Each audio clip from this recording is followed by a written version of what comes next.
नवाब साहब बह जाओ किते बह जाओ। जिन्ने तुसीं चक्कर ला ले ना, तुसीं किते सड़क ते पे होंदे ते शेवू पूरा टप गए हो।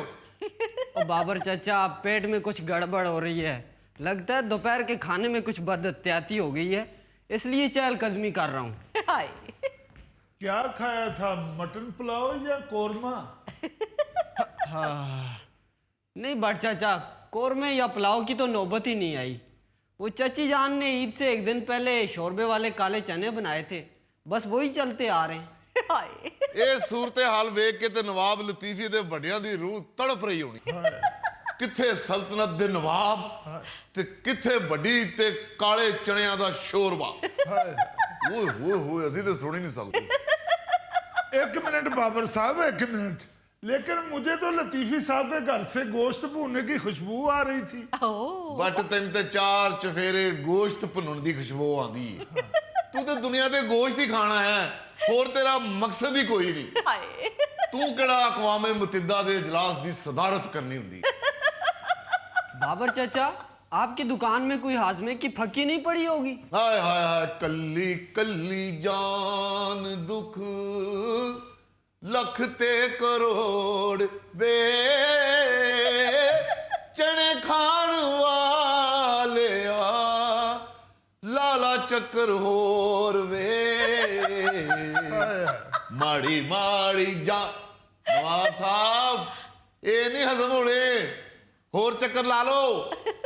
वैसे भी तुहाडा पोटा जिहड़ा ना, वो काले चणियां नूं वड्डा गोश्त ही समझदा होना। I mean beef. अरे छोटे नवाब साहब, आप यहाँ इस्तराहत फरमा रहे हैं। हमने तो आपसे अर्ज किया था कि गली में जरा तेज तेज चहलकदमी कीजिए ताकि काले चने हजम हो जाएं, आपका मैदा फाल हो सके, तंदुरुस्त हो सके। आप यहाँ बैठे हुए हैं। अरे भाई, अगर यूं ही बैठे रहे तो फिर कैसे चने हजम होंगे? मुझे तो लग रहा है कि इस बड़ी ईद पे भी आप गोश्त से महरूम रहेंगे। नहीं चाचा हजूर, हम मुकम्मल तैयार हैं। चने भी हजम हो गए और मैदा भी हल्का फुल्का हो गया, ये देखिए। वाह, अरे वाह, अरे वाह, क्या कहने, क्या कहने, क्या कहने। वाह वाह, क्या उछले हैं नवाब साहब। लग रहा है जैसे लोमड़ी को कोई जॉब मिल गई है। अरे माशाल्लाह, आप तो बिल्कुल तंदुरुस्त हो चुके हैं। तो और क्या। वाह वाह वाह, लग रहा है जैसे लोमड़ी जॉब मिलने की खुशी में उछल रही है। उछलते ने तो मैनू लगता सीधे उड़ के बिजली की तार से बहणगे। क्या बात है जी, गली महलियां च इहो जे पुतली तमाशे वाले आंदे हुंदे सी। अरे अरे मियाँ, हाथ हल्का रखिए। या मजाक की आड़ में छोटे नवाब साहब के साथ गुस्ताखी कर रहे हैं। लतीफी साहब, आप ये ज्यादती कर रहे हैं। छोटे नवाब साहब को आप गोश्त नहीं खाने दे रहे। चले बोटी अगर गर्दन में फंस जाती है तो थोड़ा सा कीमा ही खिला दे। अरे अरे अरे, बस कीजिए। बच्चे को हमारी तरफ से बदजन करने की कोशिश मत कीजिए। हाय छोटे नवाब साहब का मैदा जरा नाजुक है और हमने इन्हें हमेशा हल्की फुल्की खुराक खिलाई है। हल्की खुराक क्या, टिश्यू शोरबे में डोब डोब के खिलाते रहे। अरे हट जाइए बाबर मियाँ, इस तरह की गुस्ताखी मत कीजिए नवाब साहब की शान में। भाई, असल में इनके मालिज ने इन्हें जूद हजम चीजें खिलाने की आदत कर रखी है। अच्छा, लेकिन ये चूंकि गोश्त वाली ईद है, इसलिए हम इन्हें चने के शोरबे में रोटी डबो के खिला रहे हैं हाय ताकि इनका मैदा थोड़ी ताकत पकड़ ले क्या? और फिर हम इनके आगे गोश्त रखेंगे। ओह लेकिन आज दोपहर इन्होंने जिद करके शोरबे में रोटी के साथ 2-3 चने के दाने भी डाल लिए। हाय इसी वजह से मैदे की गिरानी की शिकायत कर रहे थे। तो हमने कहा कि भाई बाहर गली में निकल के जरा टहलो ताकि चने हजम हो जाएं। सही। ओहो, मुझे तो ये दुख हो रहा है, जिस शख्स से चने नहीं हजम हो रहे वो गोश्त कैसे बर्दाश्त करेगा।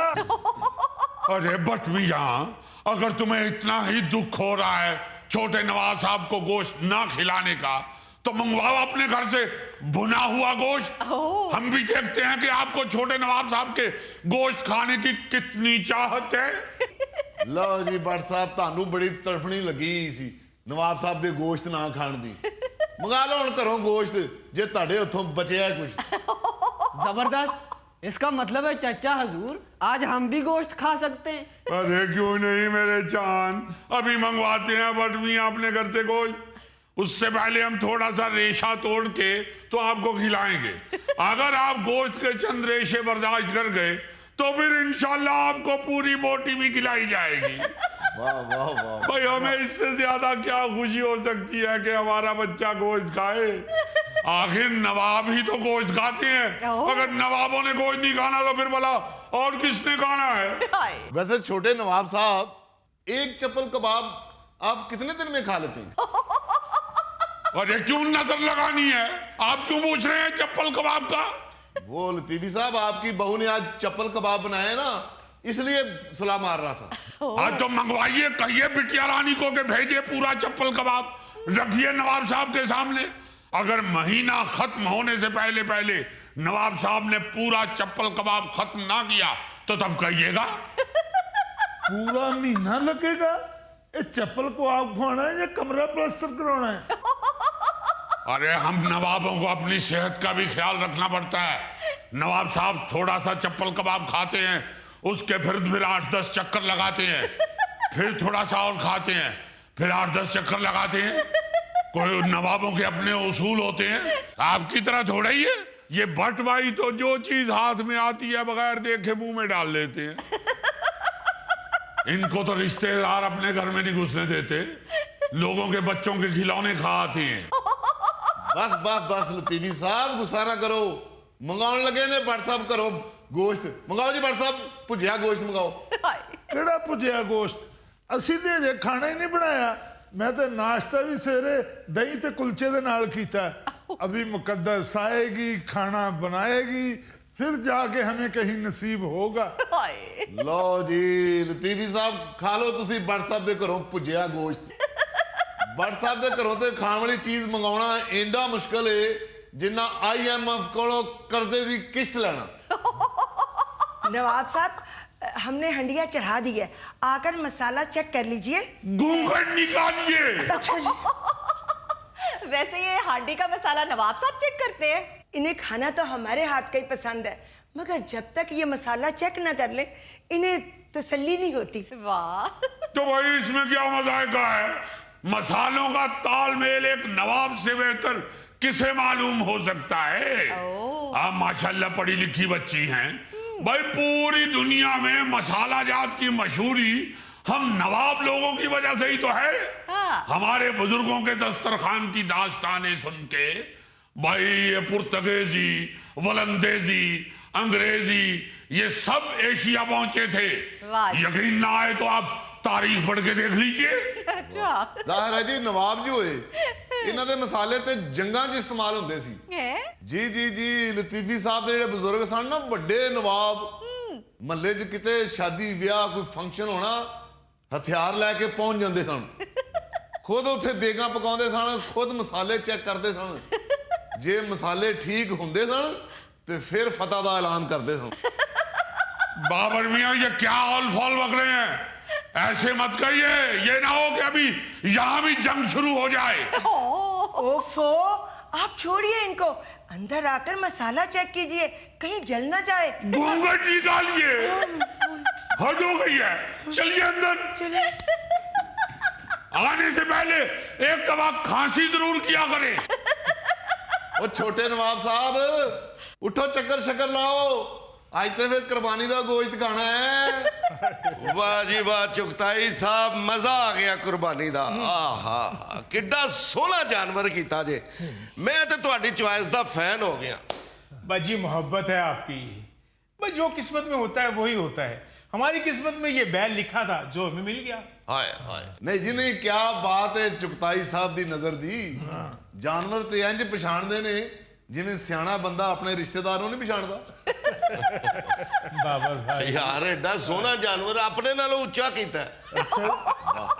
ਚੁਗਤਾਈ ਸਾਹਿਬ ਦੀ ਇਸੇ ਖੂਬੀ ਦੀ ਵਜ੍ਹਾ ਤੋਂ ਮਹੱਲੇਦਾਰ ਵੀ ਜਾਨਵਰ ਖਰੀਦਣ ਤੇ ਇਹਨਾਂ ਨੂੰ ਨਾਲ ਲੈ ਕੇ ਜਾਂਦੇ ਨੇ। ਨਹੀਂ ਜੀ ਨਹੀਂ, ਚੁਗਤਾਈ ਸਾਹਿਬ ਦਾ ਜਾਨਵਰ ਹਯਾ ਹੀ ਬੜਾ ਕਰਦੇ ਨੇ। ਜਿਹੜੇ ਵਹਿੜੇ ਤੇ ਜਾਂ ਬੱਕਰੇ ਤੇ ਹੱਥ ਰੱਖ ਦੇਣ ਜਾ ਕੇ, ਉਹ ਇਹਨਾਂ ਦੇ ਪਿੱਛੇ ਪਿੱਛੇ ਟੁਰ ਪੈਂਦਾ। ਉਹ ਨਹੀਂ ਬਾਬਰ ਸਾਹਿਬ, ਐਸੀ ਕੋਈ ਗੱਲ ਨਹੀਂ। ਮੈਂ ਚੁਗਤਾਈ ਸਾਹਿਬ ਦੇ ਨਾਲ ਹੀ ਮੰਡੀ ਗਿਆ ਸਾਂ। ਅਸਲ 'ਚ ਖਲੋਤੇ ਬੱਚਿਆਂ ਦੇ ਲੱਕ ਤੱਕ ਇਹਨਾਂ ਦਾ ਹੱਥ ਹੀ ਨਹੀਂ ਅਪੜਿਆ। ਇੱਕ ਬੱਚਾ ਬੈਠਾ ਸੀ, ਉਹਦੇ ਲੱਕ ਤੇ ਹੱਥ ਰੱਖਿਆ ਤੇ ਅਸੀਂ ਲੈ ਕੇ ਆ ਗਏ। ਉਹ ਸਾਨੂੰ ਕੀ ਦੱਸਦੇ ਹੋ ਅਸਲਮ ਸਾਹਿਬ, ਅਸੀਂ ਤੇ ਹਰ ਸਾਲ ਹੀ ਇਹ ਤਮਾਸ਼ਾ ਵੇਖਨੇ। ਇੱਕ ਵਾਰ ਗਲੀ 'ਚ ਬੰਦਾ ਊਂਠ ਲੈ ਕੇ ਆ ਗਿਆ, ਚੁਗਤਾਈ ਸਾਹਿਬ ਨੇ ਊਂਠ ਦਾ ਲੱਕ ਵੇਖਣ ਵਾਸਤੇ ਬੜੀਆਂ ਛਾਲਾਂ ਮਾਰੀਆਂ, ਨਹੀਂ ਨਜ਼ਰ ਆਇਆ ਲੱਕ। ਅਖੀਰ ਊਂਠ ਨੇ ਹਯਾ ਕੀਤਾ, ਊਂਠ ਨੇ ਆਪਣੇ ਮੂੰਹ ਨਾਲ ਚੁਗਤਾਈ ਸਾਹਿਬ ਨੂੰ ਚੁੱਕ ਕੇ ਲੱਕ ਤੇ ਬਿਠਾ ਲਿਆ। ਮਹੱਲੇ ਦੇ ਬੱਚਿਆਂ ਨੇ ਤਾੜੀਆਂ ਮਾਰੀਆਂ, ਚੁਗਤਾਈ ਸਾਹਿਬ ਨੇ ਕਿਹਾ ਬਸ ਬਈ ਹੋ ਗਿਆ ਸੌਦਾ। ਇਹ ਵੀ ਪਸੰਦ ਹੈ ਸਾਨੂੰ। ਵਾਹ, ਨਾਲ ਇਹ ਵੀ ਦੱਸ ਨਾ, ਊਂਠ ਦੇ ਦੰਦੀ ਵੱਢਣ ਦੀ ਵਜ੍ਹਾ ਨਾਲ ਚੁਗਤਾਈ ਸਾਹਿਬ ਨੇ ਪੂਰੀ ईद ਹਸਪਤਾਲ ਦੇ ਚ ਕੱਢੀ ਸੀ। देखा, ये लतीफी की पार्टी का बंदा है, इसे सिर्फ मनूस बातें ही याद है। ਉਹ ਚੁਗਤਾਈ ਸਾਹਿਬ, ਖੁਦਾ ਦਾ ਵਾਸਤਾ ਜੀ, ਈਦ ਦਾ ਦਿਨ ਹੈ, ਚੰਗਾ ਭਲਾ ਮਹੱਲੇ 'ਚ ਸਕੂਨ ਹੈ, ਇਹੋ ਜੀ ਗੱਲ ਨਾ ਕਰੋ ਕਿ ਫੇਰ ਲੜਾਈ ਹੋਵੇ। हाय अरे मजा आ गया भाई मसाले का। ਓ ਲਤੀਫੀ ਭਾਈ ਜਾਨ, ਕਿੱਥੇ ਗਾਇਬ ਹੋਏ ਹੋ ਤੁਸੀਂ? ਅਸੀਂ ਤੁਹਾਡੀਆਂ ਰਾਹਾਂ ਵੇਖਣ ਡਏ ਆ ਜਨਾਬ। साडियां रावां क्यों देख रहे हो? अच्छा कड़ा ਤੁਹਾਡਾ कर्जा देना है, उनकी ही राहें देखें जिनके साथ आपने कुर्बानी में हिस्सा डाला हुआ है। ओ क्या हो गया लतीफी साहब, आप भी हमारे मोहल्लेदार हैं। मैं तो हाल चाल पूछ रहा था, आप बुरा ही मना गए। लो बताओ, अभी 4 दिन हुए हैं इस मोहल्ले में आए हुए और किस तरह हमारे साथ बेतकल्लुफ हो रहे हैं। हाय अरे भाई, ये जिस मोहल्ले में आप आए हैं ये हमारे नाम से मंसूब है, लतीफी स्ट्रीट। ये कहिए कि हम आपके मोहल्ले में आ चुके हैं। हाय चले, हम आपके मोहल्ले में आ चुके हैं, आज का खाना हम आपकी तरफ खा लेंगे। ये जहन में रखिए, हम इस मोहल्ले के सबसे पुराने वासी हैं। बासी तो तुम हो चुके हो, इस मोहल्ले में भी और इस गली में भी। क्या क्या? अरे बाबर मियाँ, ये क्या कहा इस ठिगने ने? क्या? कुछ नहीं लतीफी साहब, आप तो मसाला चेक करने गए थे, अभी हांडी बनी नहीं। पक गई है हंडिया भी पक गई और बीच में से गोश्त भी गायब है। हाय किसी बदबख्त ने देखो कुर्बानी वाले दिन भी धोखा कर दिया, ओ गोश्त का शॉपर भेजा हमारे यहाँ, हमने हंडिया में उड़ेल दिया। क्या? जब हंडिया पक गई तो पता चला भाई उस शॉपर में तो सिर्फ या चर्बी थी या हड्डियां थी। हाय चर्बी सारी पिघल गई, अब हंडिया में हड्डियां इस तरह पड़ी हुई हैं जैसे जंगल में किसी जानवर का ढांचा पड़ा होता है। ईद वाले दिन भी धोखा। हाय ऐसे ऐसे इस मोहल्ले में धोखेबाज आ चुके हैं कि हम बता नहीं सकते। हाय ये मुझे कहा है ना, मुझे। नहीं चुगताई साहब, उन्होंने तो किसी का भी नाम नहीं लिया। इसलिए नाम नहीं लिया ना कि जिसने भेजा होगा चर्बी और हड्डियों वाला शापर, वो खुद ही उसे तड़पनी लग जाएगी। दिखावे की कुर्बानी करते हैं और दिखावे की सखावत करते हैं, हाय मगर अंदर से गुर्बत नहीं जाती लोगों के। भाई हमारे दादा हुजूर नवाब साहब क्या गए ने भाई हैदराबाद दक्कन में कुर्बानी किया करते थे। अच्छा दूर दूर से लोग देखने के लिए आते थे और यकीन मानिए दादा हुजूर कहा करते थे कि जानवर के पाए भी जो हैं उनके भी छोटे छोटे टुकड़े करके गोश्त के ढेर में डालने चाहिए वाह। ताकि बराबर तकसीम हो सके। सही ਵਾਹ ਵਾਹ ਵਾਹ ਲਤੀਫ ਸਾਹਿਬ, ਉਹ ਫਿਰ ਢੇਰ ਜਿਹੜਾ ਜ਼ਮੀਨ ਤੇ ਲਾਉਂਦੇ ਸੀ ਗੋਸ਼ਤ ਦਾ ਜਾਂ ਪਲੇਟ 'ਚ ਹੀ ਰੱਖ ਲੈਂਦੇ ਸਨ? अजय बाबर मियाँ, तुम्हें क्या मालूम, काश कभी हैदराबाद दक्कन में तुम भी उन्हें देख लेते। हर ईद पे रोजाना 50-50 जानवर जिबा किया करते थे हमारे दादा हुजूर। जी हाँ, कसाईयों का जो काम करते थे। दादा हजूर हैदराबाद दक्कन में कुर्बानियां किया करते थे और पोता यहाँ गली में हमारे सीने पे मूंग दल रहा है। अरे ये जो मूंग गलना है इसको तो तुम छोड़ो, ये तुम्हारी जुर्रत कैसे हुई हमारे दादा हुजूर की शान में गुस्ताखी करने की? ये तो तुम्हारी जुर्रत कैसे हुई मुझे ठिंगना कहने की? तुम्हारी जुर्रत कैसे हुई? तशरीफ रखिए, मगर ये जो आपने मूंग दलने की बात की है ये तो हम हजम कर गए। हाय ये जो आपने कहा ना कि हमारे दादा हुजूर कसाईयों का काम करते थे, तो भाई इसमें कौन सी बुरी बात है? दादा हुजूर अल्लाह के फजल से पूरे हैदराबाद दक्कन में मशहूर थे। वाह कोई कसाई भी उन जैसी बोटी साफ नहीं था करता। हाय और यकीन मानिए बिटिया रानी, आपको बताए देता हूँ, जी जी हमारे दादा हुजूर जहां भी गए हैं किसी का जानवर ज़िबा करने के लिए, पैसे हर किस ने लिए। अच्छा वो कहते थे नहीं भाई नहीं, ये तो सवाब का काम है, किस बात के पैसे ले ले। वाह। मुफ्त जानवर ज़िबा करते थे। हाँ, अपनी खुशी से कोई घर वाले अगर थोड़ा सा गोश्त दे दें तो ये उनकी मर्जी है। गोश्त नहीं, साथ खाल भी लेकर आया करते थे। हाँ, तो ये भी घर वालों की मर्जी है, जबरदस्ती थोड़ी उठा लेते थे खाल। वाह जी वाह, गोश्त के साथ खाल भी मिलती थी उनको। अरे हुनर ही ऐसा था बाबर मियां उनके हाथ में। खुशी से लोग कहते थे कि नवाब साहब ये खाल भी आपकी हुई। और अब बात चल निकली है तो आपको उनकी कारस्तानियां बताए देते हैं। ये पहली दफा खाल को नमक भी हमारे दादा ने लगाया था। उससे पहले लोग की खाल में शक्कर लाते थे। अरे नहीं, नमक लगा के उसे खुश करके जब खाल पहन के दादा हुजूर बाहर निकलते थे तो जंगजू लगते थे। और एक और हुनर बताए देते हैं बड़े नवाब साहब का। जिस जानवर की खाल पहन के बाहर निकलते थे उसकी आवाज भी ऐसी भली निकालते थे कि लोग पहचान नहीं पाते थे कि नवाब साहब हैं या वो जानवर है। ओहो, ते सीधी तरह दसो बड़े नवाब साहब ही कॉमेडियन सन। ओहो की कर रहे हो असलम साहब? हैदराबाद दक्कन के नवाब सन, बहुत बड़े।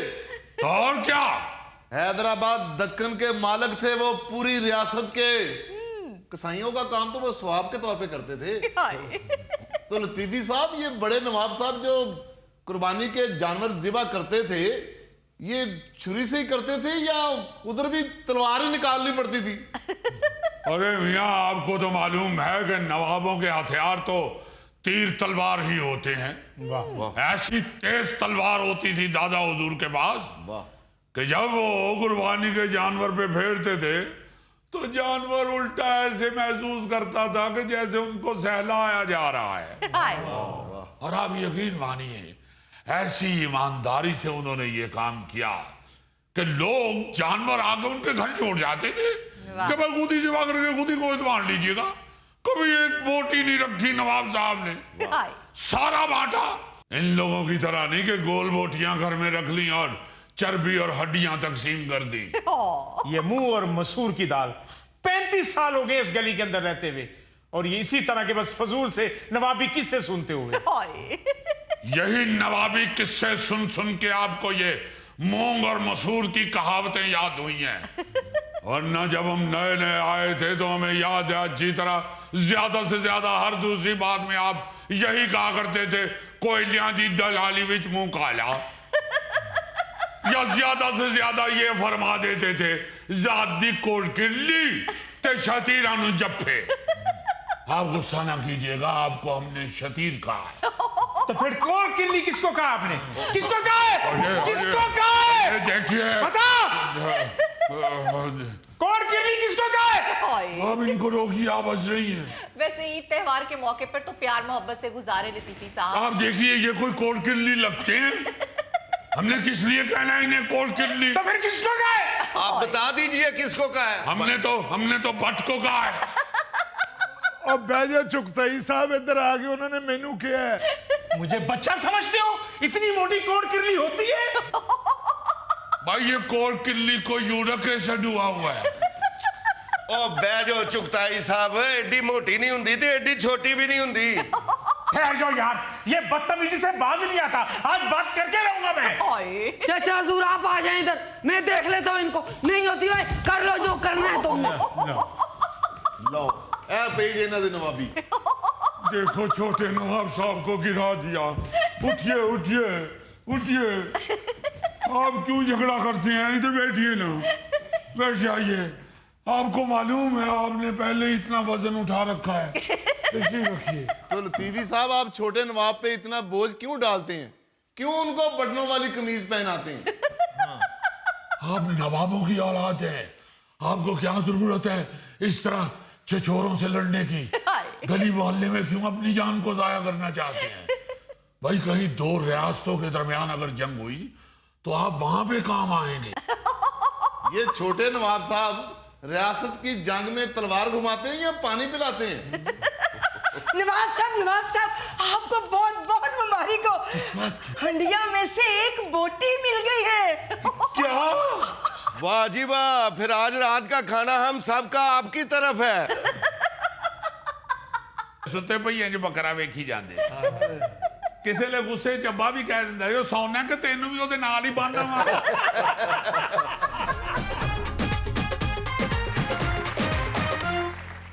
दोस्तों आज ईद का तीसरा दिन है। जी आज भी ईद ना देने का कोई बहाना सोच के आए होंगे आप।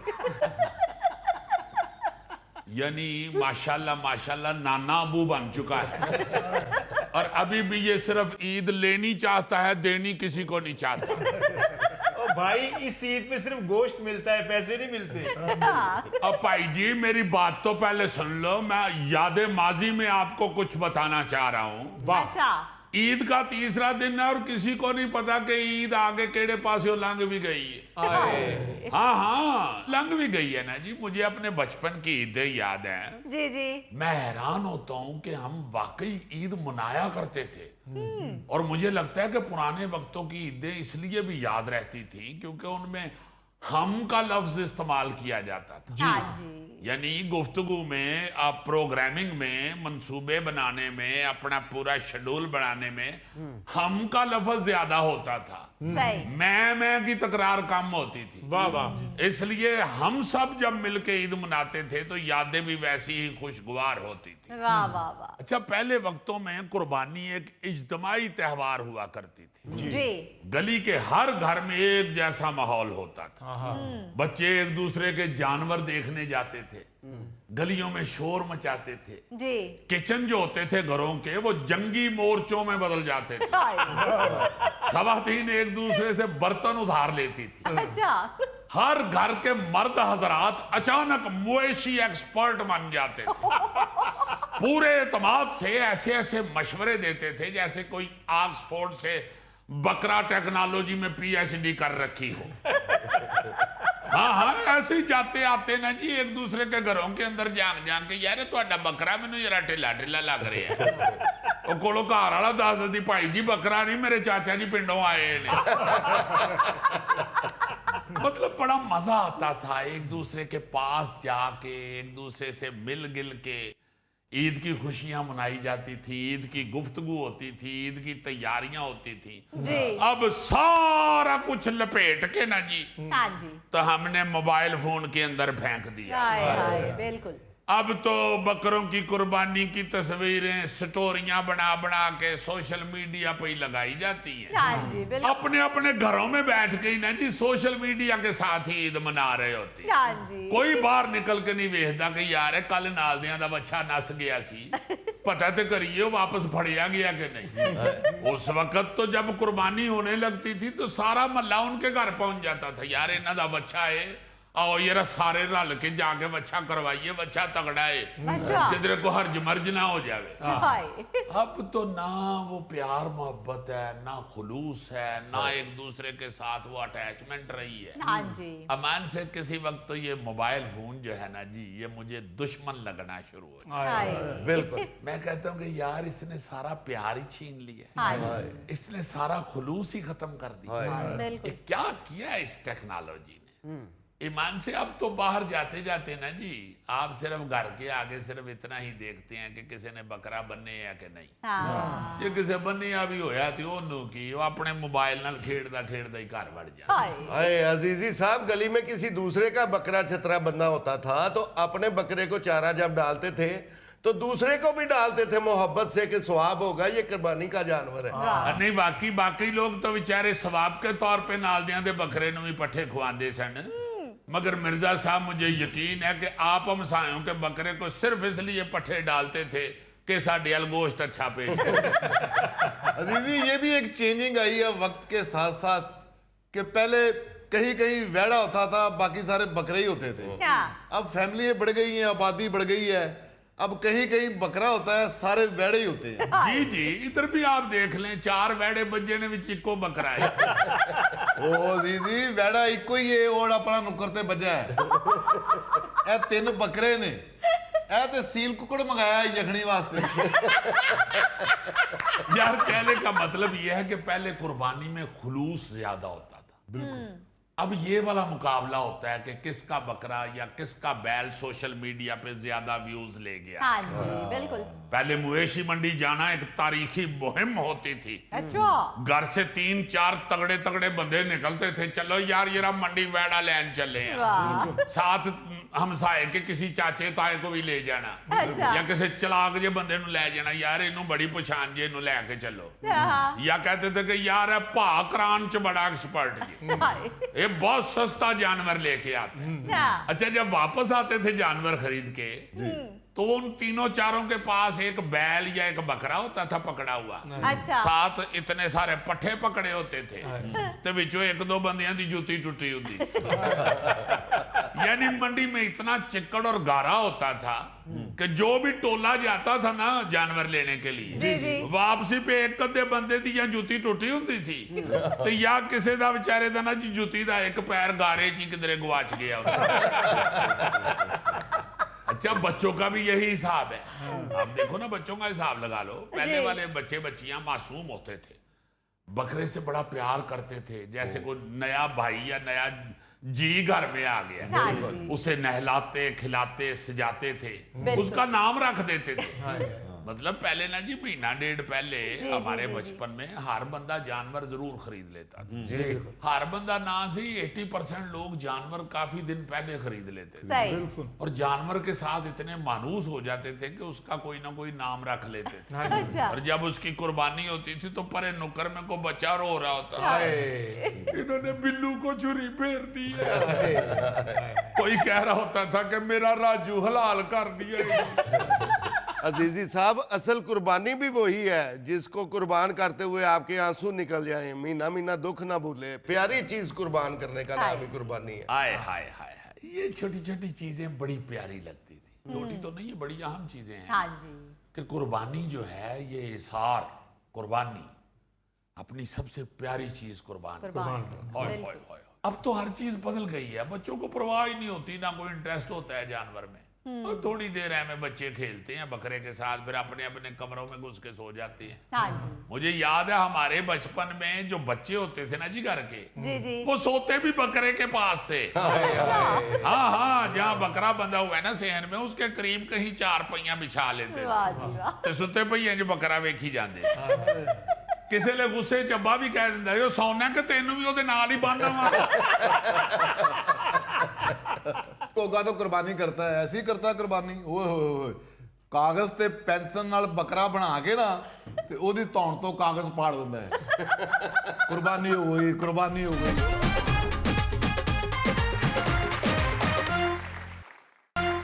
यारा केड़ी फजूल का करने, हद हो गई है तेरे वाली भी। ते बोलना इतना ऊंचा है कि साफ समझ आना है कि क्या गल पई होनी है। हाय। दसो जिमी साहब, दसो की गल की दसो। हर जगह पे जाके ये मुझे बेइज्जत करवा देता है। भाई जिधर आए हैं उनके साथ तो बात कर लो, तेनू अपनी गल्लां नहीं मुकनियां। हाय। बात ये है अपना गौरी साहब, मैं तो इस दफा ईद पे आया हूँ जी जी। तो ईमान से बड़ी सख्त शर्मिंदगी हुई है। ओहो, असि उठे ही खलोते हैं जिथे पहले खलोते हुए से। हाय। आज भी मैं सोचता हूँ कि यार हम लोगों की सोच नहीं बदल सकी। अब मुझे पता चला कि जब भी मैं कभी ईद पे आया हूँ तो सब लोग, सारे रिश्तेदार दोस्त क्यों मुझे कहते हैं कि तुमने बस ईद तक हमारी तरफ रुकना है, बस हमने तुमको एयरपोर्ट पे लेने आना है। ये तो अब पता चला है, इन लोगों की जो मोहब्बत है वो मेरे साथ नहीं होती, उन बकरों के साथ होती है जो मैंने आके इधर खरीदने होते हैं। जिमी ਇਹੋ जी गल ना कर, साडी मोहब्बत की, साडे खलूस की बकरियां दी कीमत दे नाल ना तोल। खलूस ते तुसा ना मैं उधर देख लिया सी जदों आंदी तो कह देता कि कितने बकरे लेने ने इस दफा। हाय। पहले मेरा तो हाल चाल पूछ लो, तुम्हें आते बकरों की पड़ गई है। दिहाड़ घट सरना इसलिए मैं पूछया सी। जिमी साहब, ਤੁਹਾਨੂੰ ਚਾਹੀਦਾ ਸੀ ਐ ਕਿ ਬੱਕਰੇ ਖਰੀਦਦੇ ਹੀ ਨਾ, ਆਪੇ ਹੀ ਤੁਹਾਨੂੰ ਇਹਨਾਂ ਦੀ ਮੁਹੱਬਤ ਦਾ ਪਤਾ ਲੱਗ ਜਾਣਾ ਸੀ। हाँ। और यार किस तरह ना खरीदना, बकरा ही देता, बकरा तो खरीदने पैसे ना। इतने बेवकूफ लोग हैं ये इधर, मैं हैरान होता हूँ कि क्या करते हैं। भाई तुम लोगों ने, अल्लाह का ये शुक्र है मैं खुद आ गया हूँ, तुम लोगों ने सारा गोश्त घर ही रखना होता है। हाय। आज भी उधर ही खड़े हैं, उसी तरह करते हैं। भाई गरीबों में तकसीम करो गोश्त को, गोश्त तुम लोगों ने किया है तो इसको बांटने के लिए भी कहा गया है ना, बिल्कुल। तो बांटो। ਤੇ ਜਿਵੇਂ ਤਕਸੀਮ ਕੀਤੀ ਹੈ ਨਾ, ਗਰੀਬਾਂ ਦੀ ਸਿਰੀ ਦਿੱਤੀ ਹੈ, ਪਾਵੇ ਦਿੱਤੇ ਨੇ, ਖਲ ਦਿੱਤੀ ਹੈ, ਤੇ ਗੋਸ਼ਤ ਰਿਸ਼ਤੇਦਾਰਾਂ ਹੀ ਤਕਸੀਮ ਕੀਤਾ ਹੈ। ਹਾਏ ये सारे स्पेयर पार्ट ही गरीबां की वंडने होंगे ने गोश्त वाली मौत पै जानी है तो सानू गोश्त भी तो बांटना चाहिए। गोश्त नहीं देते, गोश्त अपने घर रख लेते हैं। ना। गरीब बंदा आया इसकी खल दे दियो जी, माड़ा बंदा आया इसकी पावे चुका दियो जी। यारा गोश्त तकसीम करो, क्या करते हो तुम लोग? ਤੁਹਾਡਾ ਮਸੇਰ ਖੁਦ ਹੀ ਖਾਈ ਜਾਂਦਾ। ਦੇਖੋ ਨਾ ਢਿੱਡ ਤੇ ਸਪੀਡ ਬ੍ਰੇਕਰ ਬਣਾ ਲਿਆ। सही कहना हो, सही कहना है। खा खा के तुसी रज नहीं नहीं यारा। ईद दे दिहाड़े ते टक्या करो, कुर्बानी ना गोश्त है गरीबां की वंडना चाहिए, रिश्तेदारां की वंडना चाहिए। ਅੱਛਾ ਗੋਸ਼ਤ ਜਿਮੀ ਸਾਹਿਬ ਇਹ ਆਪ ਰੱਖ ਲੈਂਦੇ ਨੇ, ਸਾਨੂੰ ਚਰਬੀ ਔਰ ਹੱਡੀਆਂ ਦੇ ਦਿੰਦੇ ਨੇ। देखो जरा गोश्त मांगने वाले कितने दुखी बैठे हुए हैं। और भाई मांगने वाले नहीं, मैंने तो खुद कुर्बानी की है। ਬਿਲਕੁਲ ਕੋਗਾ ਤਾਂ ਕੁਰਬਾਨੀ ਕਰਤਾ ਹੈ, ਐਸੀ ਕਰਤਾ ਕੁਰਬਾਨੀ। ਓਏ ਹੋਏ ਹੋਏ, ਕਾਗਜ਼ ਤੇ ਪੈਨਸਲ ਨਾਲ ਬੱਕਰਾ ਬਣਾ ਕੇ ਨਾ ਤੇ ਉਹਦੀ ਧੌਣ ਤੋਂ ਕਾਗਜ਼ ਪਾੜ ਦਿੰਦਾ ਹੈ। ਕੁਰਬਾਨੀ ਹੋ ਗਈ, ਕੁਰਬਾਨੀ ਹੋ ਗਈ, ਉਹੀ ਕਾਗਜ਼ ਫਿਰ ਬਣ ਦਿੰਦਾ ਹੈ। ਇਹ ਲੈ ਭਾਈ ਪਾਵੇ ਤੇਰੇ ਹੋ ਗਏ, ਇਹ ਭਾਈ ਆ ਰਾਨ ਤੇਰੀ ਹੋ ਗਈ, ਬਾਕੀ ਮੈਂ ਰੱਖ ਲਿਆ ਬਸ। ए कुर्बानी है तुसा नहीं जिमी साहब मैं कजला बकरा ज़िबा कीता है। कजला ही करना चाहिए ना सी तुसा की। तू आप खुद भी कजला है ते बकरा भी कजला करे। ਵਾਹ ਆ ਨਹੀਂ ਜੀ ਕਜਲਾ ਬੱਕਰਾ ਹੀ ਕੀਤਾ ਇਹਨੇ। ਉਹ ਕਾਗਜ਼ ਵਾਲਾ ਗੋਸ਼ਤ ਵੰਡ ਕੇ ਨਾ ਤੇ ਫਿਰ ਗਾਣਾ ਗਾਉਂਦਾ ਹੈ, ਅੱਖਾਂ ਵਿੱਚ ਕਜਲਾ ਢੋਲਣਾ ਵੇ ਤੇਰੇ ਨਾਂ ਦਾ। मैं हैरान होता हूँ जब मैं आया हूँ, बकरा लेके आया है, 3 बकरे लेके आया हूँ मैं। अच्छा तो कहते हैं यार बकरी खरीदी जाना, पहले नाल फ्रीजर से ले ले। और मैंने कहा फ्रीजर क्या करना है, मैं कह ईद से कुल्फियां लानिया ने। कहते नहीं कुल्फियां नहीं लानिया तो गोश्त है ओदे विच लाना है ना। तो मैंने कहा यार कुर्बानी का गोश्त तो बांटना होता है, फ्रीजर में तो नहीं लगाना होता। बिल्कुल कहते यार थोड़ा बहुत वंड भी देंगे, बाकी तो गोश्त खराब होएगा, फ्रीजर दे विच रख सा। ओ यार फ्रिज ने विच सब्जी भी तो रखनी होनी है ना। मैं तो तुसा ने फ्रिज विच कोई सब्जी नहीं टकी, या गोश्त पिया या अदरक पिया ते टमाटर पाया है। ਇਹ ਸਿਫਤ ਗੋਗੇ ਦੀ ਹੈ ਜੀ। ਕੁਰਬਾਨੀ ਕਰੇ ਇੱਕ ਬੋਟੀ ਨਹੀਂ ਫਰੀਜ਼ਰ 'ਚ ਰੱਖਦਾ, ਕੁਰਬਾਨੀ ਕਰਦੇ ਆ ਸਾਰਾ ਬੱਕਰਾ ਉਸ ਵੇਲੇ ਭੁੰਨ ਕੇ ਖਾ ਜਾਂਦਾ। और भाई मैं आप नहीं खांदा, रिश्तेदारों दी भी बनना। इन्हें भी रौला पाया कि मैं रिश्तेदारों में गोश्त तकसीम करूंगा। मैं रिश्तेदारों की देन जाना है। अच्छा 2 एडी बीवी दे भरा ने ते 1 ओदी भैन है। उन्हां तिन्हां दे इलावा एदा कोई होर रिश्तेदार है ही नहीं। हाय अरे कि उन्होंने बाल बच्चे ते तक ना। वो जरा बाल बच्चे तेन होर कोई रिश्तेदार नहीं नजर आना। जो तेन बीवी कहनी है सिर्फ वही कर छोड़ना है। हाय हाय हाय ये रिश्तेदारा की तकसीम करना होंदा है अल्लाह ताला नु हाज़िर नाज़िर जान के। सिर्फ रिश्तेदारा की खुश करने वास्ते नहीं गोश्त तकसीम करी। बिल्कुल सही सिर्फ बीवी नु खुश करने वास्ते उसके रिश्तेदारों में गोश्त देकर तो फारग हो जाता है। हाय। कहते जी बस रिश्तेदारी ते गई मुक, हुन सारा घर ही पकावांगे। हाय ਉਹ ਯਾਰ ਜਿੰਮੀ ਬਾਊ ਜਦੋਂ ਤੂੰ ਬੱਕਰੇ ਆਪ ਖਰੀਦੇ ਸਨ ਤੇ ਵੰਡਣੇ ਵੀ ਆਪ ਸਨ, ਇਹਨੂੰ ਕੋ ਕਿਹਾ ਤੂੰ ਵੰਡ। हाँ मेरा मैं तो उन बाहर रहना हुआ ना, मुझे क्या पता है कि इधर रिश्तेदार कौन कौन किस किस को देना चाहिए। मुझे कहते तुसा की कोई पता नहीं है, मैं खुद ही बांध दिया। अब मैं देख तो रहा हूं ना, मैंने देखा है सिर्फ अपने दुआ सालियां ने घर भेजा इसकी गोश्त। अच्छा। साले ने घर भेजा तो कहता लो जी रिश्तेदार इतने बन दिया गया। हाय हाय और मैंने कहा यार बकरे का गोश्त भी तो गरीब को देना चाहिए, क्या करते हो तुम? कहता यार गरीब आदमी नु बकरे ने गोश्त की आदत नहीं होती, और बकरे ना गोश्त खाए ओदी तबीयत खराब होनी है। इतना चालाक आदमी है, मेरे सामने 15-20 इसने छापर बनाए हैं अच्छा गोश्त तकसीम करने ते के। बनाए ना बनाए नहीं तेरे सामने।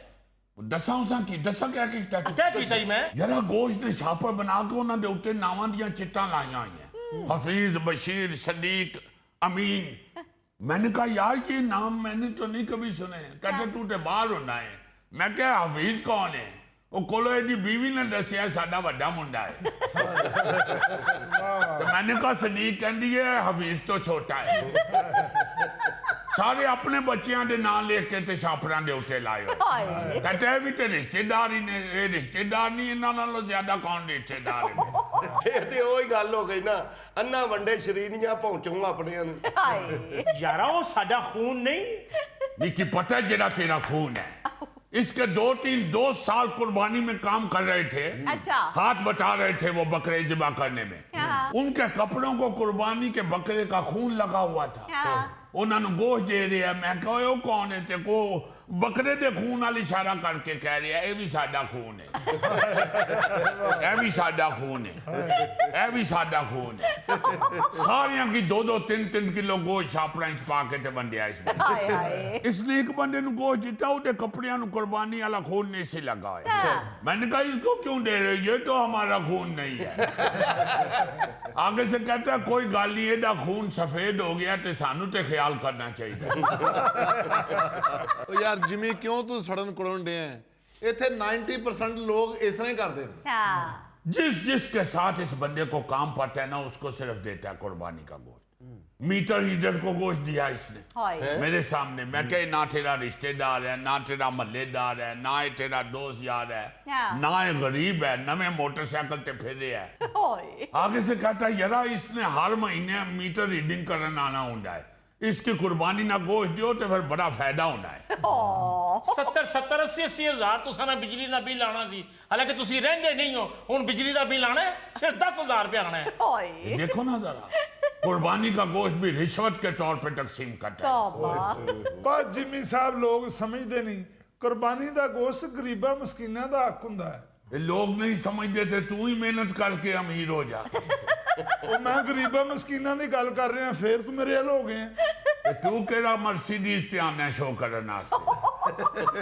ਜਿਮੀ ਨੇ ਇੱਕ ਛੋਟੀ ਜਿਹੀ ਡਾਇਰੀ ਰੱਖੀ ਏ, ਉਹਦੇ ਉੱਤੇ ਬੰਦਿਆਂ ਦੇ ਨਾਂ ਤੇ ਨੰਬਰ ਲਿਖੇ ਨੇ। ਉਹ ਮੈਂ ਕਿਹਾ ਹੁਣ ਤੇ ਫੋਨ ਵਿੱਚ ਫੀਡ ਹੋ ਜਾਂਦੇ ਨੇ, ਇੱਥੇ ਕਿਉਂ ਲਿਖੇ ਨੇ? ਕਹਿੰਦਾ ਇਹ ਉਹਨਾਂ ਬੰਦਿਆਂ ਦੇ ਨਾਂ ਨੇ ਜਿਹੜੇ ਕੁਰਬਾਨੀ ਕਰਦੇ ਨੇ। ਇਹ ਮੇਰਾ ਖਿਆਲ ਹੈ 70-80 ਬੰਦਿਆਂ ਕੋਲੋਂ ਗੋਸ਼ਤ ਇਕੱਠਾ ਕਰਕੇ ਤੇ ਉਹਦਾ ਆਪਣਾ ਵੈੜਾ ਬਣਾ ਲੈਂਦਾ ਫਿਰ ਉਹਦੀ ਕੁਰਬਾਨੀ ਕਰਕੇ ਮਹੱਲੇ ਚ ਰੌਲਾ ਪਾਉਂਦਾ ਕਿ ਮੈਂ ਵੈੜਾ ਕੀਤਾ, ਮੈਂ ਵੈੜਾ ਕੀਤਾ। ਉਹ ਜਿਹੜੇ ਗੋਸ਼ਤ ਲੈ ਕੇ ਜਾਣੇ ਨੇ ਉਹ ਆ ਕੇ ਬਾਅਦ ਵਿੱਚੋਂ ਗੋਗੇ ਨੂੰ ਕਹਿੰਦੇ ਨੇ ਯਾਰ ਤੂੰ ਕਹਿੰਦਾ ਸੀ ਵੈੜਾ ਕੀਤਾ ਹੈ, ਸਾਨੂੰ ਤੇ ਤੂੰ ਊਠ ਦਾ ਗੋਸ਼ਤ ਦਿੱਤਾ ਹੈ। ਕੋਈ ਕਹਿੰਦਾ ਯਾਰ ਸਾਨੂੰ ਤੇ ਬੱਕਰੇ ਦਾ ਗੋਸ਼ਤ ਆਇਆ। ਜਿਹੜਾ ਜਿਸ ਜਾਨਵਰ ਦਾ ਗੋਸ਼ਤ ਭੇਜਦਾ ਨਾ ਇਸਨੂੰ, ਉਹ ਸਾਰਾ ਗੋਸ਼ਤ ਇਕੱਠਾ ਕਰਕੇ ਉਹਦਾ ਇੱਕੋ ਜਾਨਵਰ ਬਣਾ ਲੈਂਦਾ। ਹਾਏ ਉਹਨਾਂ ਨੂੰ ਅੱਗੋਂ ਕਹਿੰਦਾ ਹੈ ਕਿ ਤੁਸੀਂ ਨਹੀਂ ਸਮਝੋਗੇ, ਟੈਕਨੋਲੋਜੀ ਹੈ। ਕਹਿੰਦਾ ਅਸੀਂ ਤੇ ਊਂਠ ਹੀ ਕੀਤਾ ਹੈ, ਨਾਲ ਦੇ ਦਾ ਬੱਕਰਾ ਤੇ ਸਾਡਾ ਊਂਠ ਇਕੱਠੇ ਹੀ ਫਿਰਦੇ ਸਨ। ਓਏ ਇਹਨਾਂ ਗੱਲਾਂ ਨੂੰ ਛੱਡੋ ਜਿਮੀ ਸਾਹਿਬ, ਮੇਰਾ 5000 ਤੇ ਦਿਓ। तुम्हारा कौन सा 5000? ਉਹ ਪਿਛਲੇ ਪ੍ਰੋਗਰਾਮ ਤੇ ਤੁਸੀਂ ਆਏ ਹੋ, ਤੁਹਾਡਾ ਕਜ਼ਨ ਕਹਿੰਦਾ ਕਿ ਇਹਦੇ ਕੋਲ ਪਾਉਂਡ ਨੇ, ਟੁੱਟੇ ਪੈਸੇ ਕੋਈ ਨਹੀਂ, ਗੱਡੀ 'ਚ ਪੈਟਰੋਲ ਪਵਾਉਣਾ, 5000 ਦਿਓ, ਅਗਲੇ ਪ੍ਰੋਗਰਾਮ ਤੇ ਆਵਾਂਗੇ ਵਾਪਸ ਦੇ ਦੇਾਂਗੇ। 5 ਲੈ ਕੇ ਗਿਆ। ਗੱਡੀ 'ਚ ਪੈਟਰੋਲ ਨਹੀਂ ਸੀ ਨਾ, ਤੁਸਾਂ ਦੇ ਕੋਲ ਪਾਉਂਡ ਸਨ, ਖੁੱਲੇ ਨਹੀਂ ਸਨ। ਹਾਏ ਉਹ ਜਿਹੜੇ ਕਰਿਆਨੇ ਵਾਲੇ ਦਾ 70000 ਰੁਪਇਆ ਬਣਾਇਆ ਉਹਦੇ ਕੋਲ ਵੀ ਪਾਉਂਡ ਨੇ, ਉਹਦੇ ਕੋਲ ਵੀ ਖੁੱਲੇ ਪੈਸੇ ਕੋਈ ਨਹੀਂ। ਤੁਸਾਂ ਮੂੰਹ ਤੇ ਕਰਾ ਕੇ ਗਏ ਹੋ ਨਾ ਕਿ ਜੋ ਉਧਾਰ ਲਵੇ ਤੁਸਾਂ ਮਾੜੇ ਖਾਤੇ 'ਚ ਲਿਖੋ। ਯਾਰ ਜਿਮੀ ਮਾਫ ਕਰੀ, ਮੈਂ ਜਦੋਂ ਤੇਰੇ ਮਸੇਰ ਨੂੰ ਪਹਿਲੀ ਵਾਰ ਵੇਖਿਆ ਸੀ ਨਾ, ਮੈਂ ਉਦੋਂ ਹੀ ਅੰਦਾਜ਼ਾ ਲਾ ਲਿਆ ਸੀ ਕਿ ਆਪਣੇ ਪੈਸਿਆਂ ਨਾਲ ਨਹੀਂ ਇੰਨਾ ਪੜਿਆ। ਸੀਸੀ ਹਮੇ ਨਹੀਂ ਇਸ ਤਰ੍ਹਾਂ ਸਮਝ ਆਈ, ਦੌੜ ਕੇ ਦਿਖਾਓ। ਯਾਰ ਇੱਕ ਤੇ ਅਬਾਂਡੋ ਵਾਲੇ ਬੰਦਿਆਂ ਨੂੰ ਕਰਕੇ ਵੀ ਦਿਖਾਣਾ ਪੈਂਦਾ।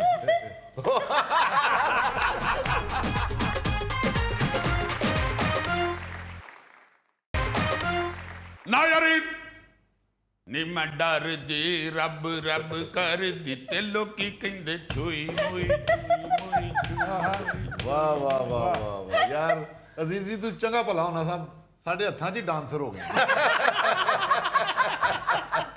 अगर किसी खबर का जिक्र करना हो और उसमें कोई उसके हवाले से गाना फिट करना हो तो वो मैं जरूर करता हूँ। आज की खबर आप जब सुनेंगे तो आप कहेंगे कि वाकई यार ऐसे डरंडे ऐसी। चूंकि ये ईद के दिन गुजर रहे हैं, आज तीसरा दिन है ईद का, जी इसलिए आपको ईद के हवाले से ही खबर भी पेश कर रहा हूँ। वाह क्योंकि अखबारें जो हैं वो तो छपती नहीं है ईद पे। सोशल मीडिया पर मैंने एक खबर देखी, मुझे बहुत ही अमान से अजीब लगा। मैंने कहा या अल्लाह, ये हुण हर ईद ते इहो जिहियां खबरां आनियां शुरू हो गईयां। हाय यार खबर क्या थी, खबर तो बताओ। खबर कुछ यूं थी कि जड़ांवाला के नवाही कस्बे में कुर्बानी का बैल रस्सी तोड़ा के करीबी स्कूल में घुस गया। कसाई के छुरी फेरने से चंद लम्हे पहले बैल ने रस्सियां तोड़ाई हैं अच्छा और टकटक टकटक टकटक टकटक टकटक टकटक टकटक टकाटक नहीं दौड़ा होगा, चमाचम दौड़ा होगा, मगर दौड़ा है वो। ओहो और कसाई समेत 6 लोगों को टक्कर मार के घर से भाग गया। देखो ये कैसा अथरा बैल था वो। ओ क्यों फिर होना आया जी ना ईद दा असली मजा। जब तक ऐसी को खबर ना हम सुन ले अब तो ईद लगती नहीं है, लोगों को पता ही नहीं चलता कि ईद हो रही है। हाँ। ऐसे लगता है कि यार को बड़ी जरूरी चीज रह गई है। हाय। को किसी दा बैल नहीं नसिया, किसी ने कोई हलाला नहीं की थी। गल की ये बैल क्यों इन्हें शरीफ आन लग पे क्योंकि अब हर ईद पे इस तरह के वाकयात होते हैं। अजीजी मैं तो ये सोच रहा हूं कि बैल स्कूल के अंदर घुस कैसे गया? स्कूल का गेट खुला था या स्कूल का चौकीदार उसका वाकिफ था जिसने जल्दी जल्दी गेट खोल दिया? वेरी बैड गौरी साहब, वैसे मैं माफी चाहता हूं, मुझे इस तरह के फयूल सवालात बहुत बुरे लगते हैं। इसके बाद आप पूछेंगे कि यार स्कूल के चौकीदार ने कहीं बैल को चाबी तो नहीं पकड़ाई हुई थी। फिर आप ये भी पूछ सकते हैं कि यार कहीं बैल ने गन पॉइंट पे चाबी तो नहीं छीन ली थी। अब भाई जी कई स्कूल ऐसे होते हैं जिनको गेट लगा ही नहीं होता, कई स्कूलों में चौकीदार ही नहीं होते। यह सहूलत बड़े बड़े स्कूलों को मिलती है या शहर के स्कूलों को। मैंने जड़ावाला के नवाही कस्बे का कहा है आपको अगर नहीं यकीन आता तो आपके साथ ये वांडो के सिटीजन बैठे हुए हैं, इनसे पूछ ले। यार तुम वांडो को इजी लेते हो, वांडो के स्कूल को इतना मजबूत इतना बड़ा गेट लगा हुआ है अब। और मेरा ख्याल है उन्होंने सिर्फ तुम्हारी वजह से गेट मजबूत लगाया कि किधरे फिर न स्कूले आ पड़ी। भाईजान असल में हुआ ये है कि घर वाले कसाई को कहते रहे हैं कि पाइशी दे ओए बैल बड़ा तगड़ाई बड़ा अथरी तबीयत दाई, तेरी मेहरबानी है बंदोबस्त कर ले। अच्छा। और है भी हमारे घर का पाला हुआ, तुम्हें नहीं पता, इसलिए इजी ना लो इसे अच्छी तरह बांध लो। भाशी दिन क्या तुसी मैंने जानते ही नहीं। मेरे सामने तो जानवर आप लम्मा पै जाता जे, मैं तो जानवर नूं रस्सी बन्नन लगा तो मैनूं कहन लग पैंदा भा की करन दे तेरे अगे मेरी जुरत है बोलन दी। अरे रस्सी सुट मैं आप लम्मा पै जाता, कोई ऐसी गल। वाकई कसाई इस तरह के वाकयात सुनाते हैं जी और जो घर वाले होते हैं ना जी उन पे अपना असर डाल रहे होते हैं। अच्छा। कि मैं तो हजूर ऊंट एक हाथ ना लाल कीता। कोई उस वक्त उससे नहीं पूछता कि जी क्यों एक हाथ ना लाल कीता सी, तुहाडी दूजी बांह गब्बर सिंह ने वड़ दी। इसी तरह इस कसाई शहीदे ने भी घर वालों के ऊपर रोब डाला होगा कि भाई जी कोई ऐसी गल नहीं। हाँ देखो तुम होने बाल दब ही लम्मा पै जाना, अब बैल ने मैनू वेखना ही है तो जनाब ने खुद लेट जाना है। मगर हुआ उलट, बैल नहीं लम्मिया पिया उन्हें कसाई लम्मिया पा लिया। बस उतो कसाई नूं लम्मिया पा के ते बैल नसिया है तो सीधा स्कूले जा वड़े है। थोड़ी देर बाद मस्जिद में किसी ने ऐलान भी किया है कि भाई जी स्कूल के अंदर एक बैल आ घुसा है, इनू आके वापस ले जावो, अजकल स्कूल बंद ने। ये बैल एवं जिद कर रही है कि मैं हुण स्कूले आ गया तो मैं हुण इथों कुछ बन के ही निकलांगा। तुहाडी मेहरबानी है, बैल वास्ते साडे स्कूल च कोई डिग्री नहीं, इसको वापस ले जाएं। जिसका भी है फौरी तौर पे स्कूले पहुंचे। बड़ी हैरत की बात है कि बैल सीधा स्कूल में क्यों घुसा, किसी के घर में क्यों नहीं घुस गया? आई एम सॉरी थैला साहब, माशाल्लाह तुहाडा कद भी छोटा है तो सोच भी छोटी है। यार बैल है वो, उन्हें केड़ा उत्तो बोर्ड पड़े है कि स्कूल में अंदर ना जावा, बस जिधर को उसने रास्ता देखा वो बढ़ गया उधर ही। आपने खबर ही नहीं सुनी हुई, अब तो ऊंट बकरे घोड़े बैल पता नहीं किधर किधर घुस जाते हैं। बल्कि मुझे तो वो शेर याद आना शुरू हो जाता है कि स्कूल तो स्कूल थे, शॉपिंग मॉल भी न छोड़े हमने, दुकानों और अस्पतालों में दौड़ा दिए घोड़े हमने। जानवर तो कई अस्पतालों में घुस गए हैं, कई शॉपिंग मॉलों में घुस गए। यार जब मैं खबरनामा सुना रहा होता हूं तो थैले तुम सोए होते हो। अजीजी एक मर्तबा एक बैल सैलून में घुस गया था, पता नहीं उसने बाल कटवाने थे। बाल नहीं थे कटवाने यार, उसने विग लगवानी थी। अच्छा इसी तरह की एक खबर तलीमी अदारे के हवाले से 2024 में भी आई थी जी। पत्थर में कुर्बानी का जख्मी ऊंट रस्सी तोड़वा के सरकारी कॉलेज में घुस गया था। कुर्बानी करते हुए एक बंदा कसाई की वीडियो बना रहा था, उसी दौरान उस कसाई को जरा साइड पे होने का कहा उसने। अच्छा। कसाई का जरा को ध्यान हटे ऊंट ने उठ के दौड़ ला दी थी। पहले तो वो 3 टांगों पे दौड़ता रहा है, चूंकि एक टांग उन्होंने रस्सी के साथ बांधी हुई थी। अच्छा थोड़ी देर बाद वो भी रस्सी टूट गई, फिर वो चौवां लत्तां ते हो जिहा दौड़े है। और आपको पता है कि ऊंट दौड़ता हुआ बिल्कुल अमान से मुहैया लगता है। सीसी हमें नहीं इस तरह समझ आई, दौड़ के दिखाओ। यार एक ते अबांडो वाले बंदियां नु करके भी दिखाना पैंदा। इस तरह दौड़ता है ऊंट। अमान से मैं तो दानिश्वर बन के फंस गया। नाज़रीन, ये था आज का हस्बे हाल। इंशाल्लाह आपसे कल फिर दोबारा मुलाकात होगी। तब तक के लिए अल्लाह हाफिज।